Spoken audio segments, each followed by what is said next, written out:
నా ప్రాణమా నాలో నీవు ఎందుకిలా కృంగియున్నావు? నా ప్రాణమా నాలో నీవు ఎందుకిలా కృంగియున్నావు? దేవుని వలన ఎన్నో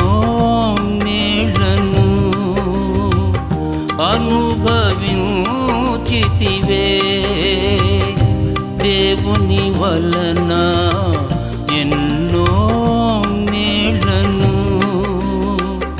అనుభవించితివే. స్వల్పకాల శ్రమలను నీవు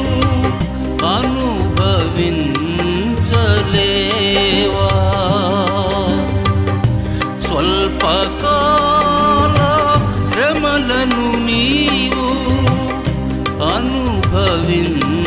అనుభవించలేవా?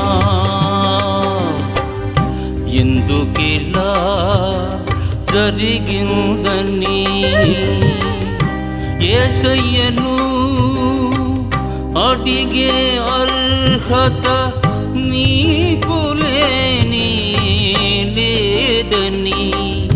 సహించి స్తుతించే కృప నీకుంటే చాలునులే.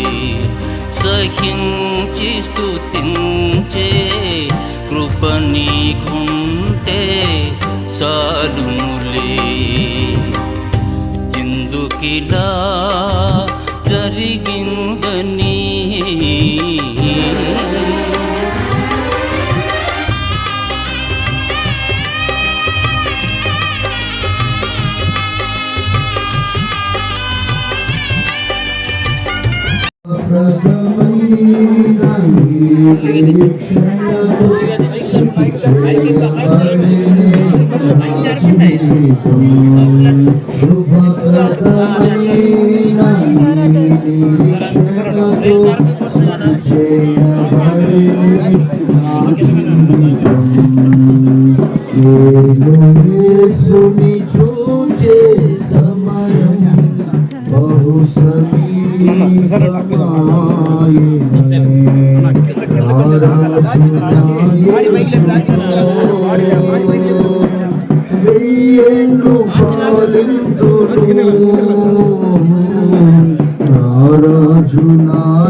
ఒక చోటని కలసి విశ్రమించును.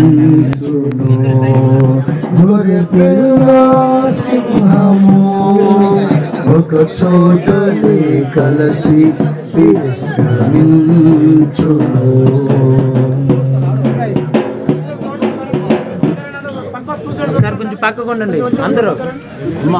దయచేసి ఇక్కడ వచ్చిన వారందరూ కూడా కాస్త మౌనంగా మీరు ఉన్నట్లయితే దైవజనులు అబ్రహాం గారు దేవుని వాక్యాన్ని మనకు తెలియపరుస్తారు.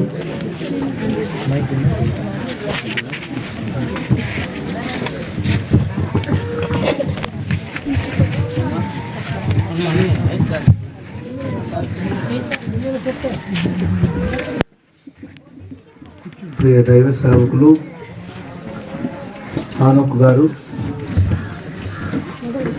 దేవునితో నడిచి మంచి పోరాటం పోరాడి యేసుక్రీస్తుని సొంత రక్షకునిగా అంగీకరించి మరి హోసన్నా మినిస్ట్రీస్లో ఇంచుమించు ఒక 10 సంవత్సరాల పైన సేవలు ఆశీర్వాదకరంగా కొనసాగించబడిన దైవభక్తి కలిగిన దేవుని సేవకుడు. వారు సేవ చేసిన ప్రతి చోట చాలా ఆశీర్వాదకరంగా కొనసాగించబడ్డారు. ఎక్కడ ఏ సమస్య లేకుండా చాలా ప్రశాంతంగా ఆశీర్వాదకరంగా మంచి సాక్ష్యం కలిగి కొనసాగించబడిన దైవజనులు. మంచి పోరాటం పోరాడి తిని విశ్వాసాన్ని కాపాడుకున్నాను, నా పరుగును నేను తుదముట్టించాను, నా కొరకు ఒక నీతి కిరీటం ఉంచబడి ఉన్నది అని దైవజనుడైన పౌలు గారు చెప్పిన ప్రకారం మరి మన ప్రియ సహోదరు ఆనోకన్నయ్యకి దేవుడు ఒక నీతి కిరీటాన్ని సిద్ధపరిచారు. దానికోసం తన దాసుడు ఈ లోకంలో మంచి పోరాటం పోరాడారు. తమ విశ్వాసాన్ని కాపాడుకొని మరి దేవుడు వారికి ఇచ్చిన పరుగుని పూర్తి చేసుకొని దేవుని సన్నిధికి వెళ్ళారు. బైబిల్లో ఒక మాట రాయబడింది. లూకాసు వార్త 1వ అధ్యాయం 23వ వచనంలో రాయబడింది, అతడు సేవ చేయు దినములు సంపూర్ణమైనప్పుడు అతడు తన ఇంటికి వెళ్ళెను అని రాయబడి ఉంది. మరి తన దాసుడైన ఆనోకన్నయ్యకి దేవుడిచ్చిన సేవ దినాలు సంపూర్ణమైనాయి కనుక ఆయన గారు ఆ సేవను సంపూర్ణం చేసుకుని తన ఇంటికి వెళ్ళినట్లు మరి మనం గమనించాలి. ఆయన మన మధ్యలో లేకపోవడం మనందరికీ బాధ దుఃఖమే. అయినప్పటికీ ఇప్పుడు ఆయన గారు తన కొరకు దేవుడు సిద్ధపరిచిన ఇంటికి విశ్రాంతి పొందడానికి కొరకు వెళ్ళి ఉన్నారు.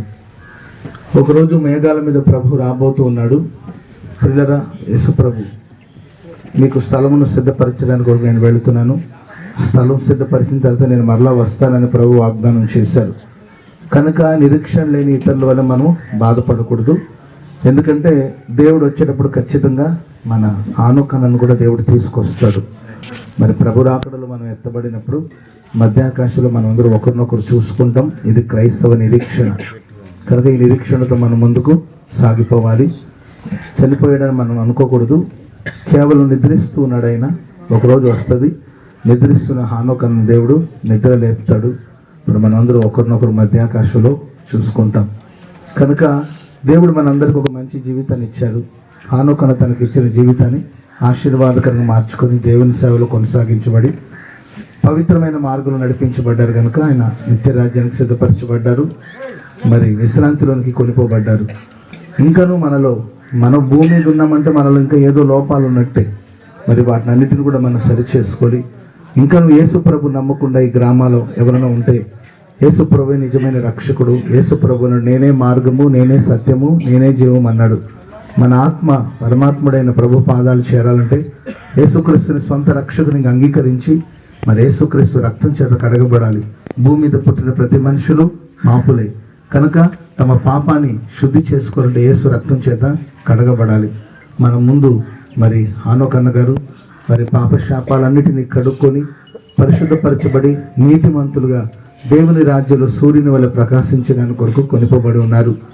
మరి మిగిలిన మనం అందరూ కూడా మన జీవితాలు ఇంకా ఏ లోపాలు ఉన్నాయి వాటిని అన్నిటిని సరి చేసుకొని యేసు రక్తం చేత కడగబడి యేసయ్యని మీరు సొంత రక్షకునిగా అంగీకరించుకొని యేసయ్య అడుగుజాడలో మీరు నడిపించబడితే తప్పక దేవుని రాజ్యంలో సదాకాలం మనం దేవునితో కూడా ఉంటాం.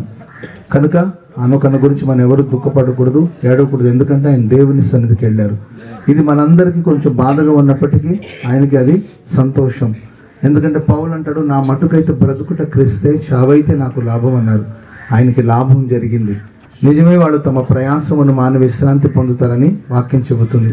తనకున్న ప్రయాసం అంతటిని మాని ఆయన నెమ్మదిగా దేవుని సన్నిధికి వెళ్ళారు. భూమి మీద ఉన్న మనకు రోగాలు ఉంటాయి, బలహీనతలు ఉంటాయి, సమస్యలు ఉంటాయి, ఇబ్బందులు ఉంటాయి, ఇరుకులు ఉంటాయి, పోరాటాలు ఉంటాయి. వీటన్నిటిని కూడా ఆయన జయించి విశ్రాంతిలోనికి వెళ్ళారు. కనుక ఆయన గురించి మనం దుఃఖపడకూడదు. మరి మనం ఏదైనా ప్రయాసపడాలంటే కుటుంబం గురించి మనం ప్రార్థించాలి.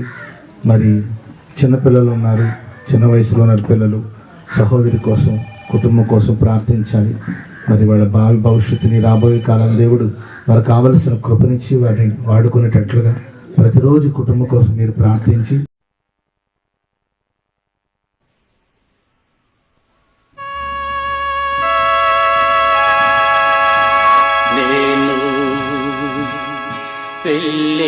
మార్గము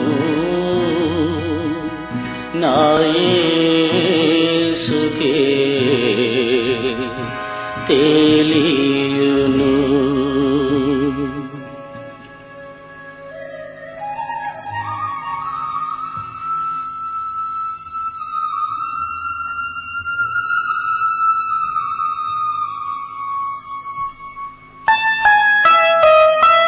నేను వెళ్ళే మార్గము నా యేసుకే తెలియును. నేను వెళ్ళే మార్గము నా యేసుకే తెలియును. శోధించబడిన మీదట నేను సువర్ణమై మారెదను. శోధించబడిన మీదట నేను సువర్ణమై మారెదను. నేను వెళ్ళే మార్గము నా యేసుకే తెలియును.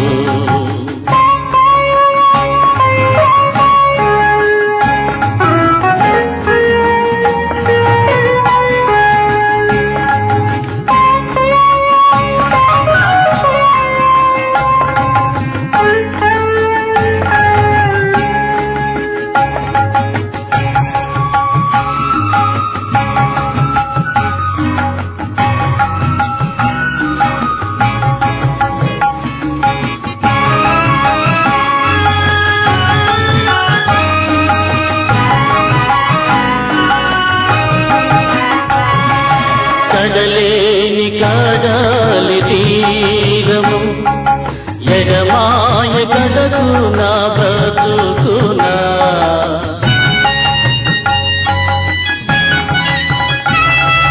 కడలేని కడలి తీరము ఎడమాయ కడకు నా బ్రతుకునా.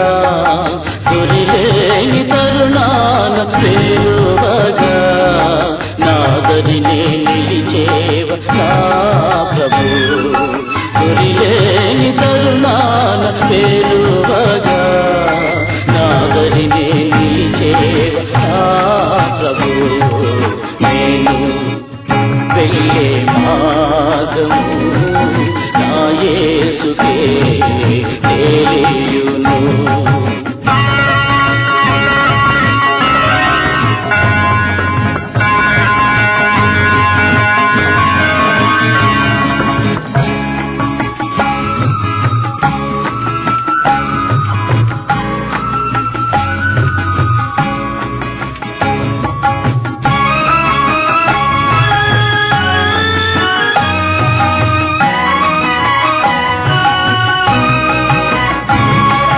జలములలో బడినే వెళ్ళినా అవి నా మీద పారవు.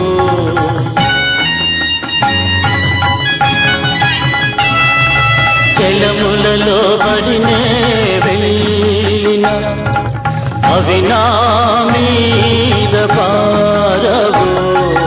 అగ్నిలో నేను నడచినను జ్వాలలు నన్ను కాల్చచాలవు. అగ్నిలో నేను నడచినను జ్వాలలు నన్ను కాల్చచాలవు. నేను వెళ్ళే మార్గము నా యేసుకే తెలియును.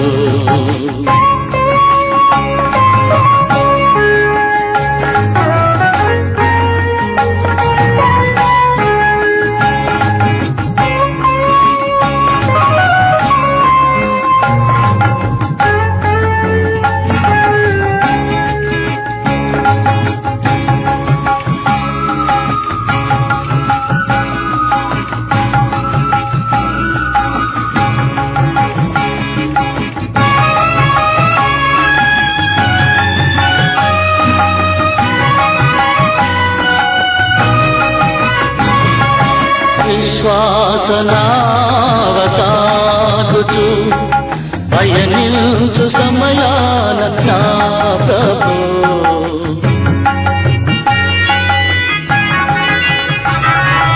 విశ్వాసనా